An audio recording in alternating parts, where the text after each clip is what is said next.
So today I have a couple of new coins to show you, and they are, surprise, surprise, a couple of young Victoria sovereigns. So these are both Melbourne Mint, and we can see some reasonable detail, just relatively good bullion sovereigns, nothing too crazy, but nice enough nonetheless, and certainly good enough to appreciate the design. So we have 1885 and 1881. So remember, with the young Victorias, we flip them this way, and that will obviously reveal the portrait the right way up.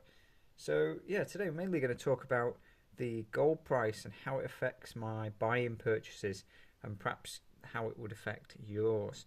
So there's no real right and wrong when it comes to buying gold. You obviously want to buy low and sell high. That is, the theory of any investment. But it depends what it is you're doing. So first of all, if you're a collector and you're not really doing it for financial reasons, you're doing it more for the hobby side, then perhaps it's not as relevant. You are just going to be picking up things that you enjoy, and maybe it's the most profitable hobby you've ever had, because you end up actually spending money that you can, to a large extent, get back, compared to a lot of other hobbies where it's just money down the drain. Obviously, that's ignoring the perhaps physical or mental benefits of those hobbies, but if we're just talking purely financial, then obviously there are certainly some benefits to buying money. Now, when I am making my purchases, I tend to buy a set amount each month, so it's not set in stone, but I'll certainly be buying a few sovereigns. Usually a couple a week, maybe a little bit more, so about a couple of ounces per month. Now, if the gold price goes up, then I don't necessarily stop buying, but if it was to go up, quite rapidly and quite suddenly by a good, 4 or 5%, for example, in a matter of a week or two, then I would just be a bit cautious, and I wouldn't want to make any big purchases at that time. I'd rather just hang on a week or two, let the market settle. Maybe it was just a little spike. Maybe it was the start of a big bull run. You don't necessarily know. So in that sense, when things like that happen, I don't mind just sitting on the sidelines a little bit. And if I was just buying a couple of sovereigns, and the price has moved, maybe by £5 or £10, then yeah, I'll probably still buy it anyway. But if you're perhaps looking to purchase a tube of sovereigns, and the price does move up by 5% in a short time, then it's a bit more of a bit more of an amount, isn't it? But like I say, if you're making regular purchases, I don't think you have to worry too much about the gold price. So for me personally, like I say, I'm purchasing multiple times a month usually, unless there was a really nice set of sovereigns came available, then I might just buy a couple of weeks ahead. Or if for some reason I've just not bought anything for a week or two, then again, I might just buy a few extra ones. So there are times as well when I might sell things. So some coins that I've owned have, gained a bit of a premium and become quite popular, or perhaps just to help out someone I know that is looking for certain coins, if they're trying to get perhaps a gold Tudor lion, and I have a few spare ones. And maybe think, well, go on, I'll part with one of those, and there's a good deal on something else. So I can take that money and buy something else with the proceeds. I've had basic bullion coins in the past where I've bought them just because they were a great deal at the time.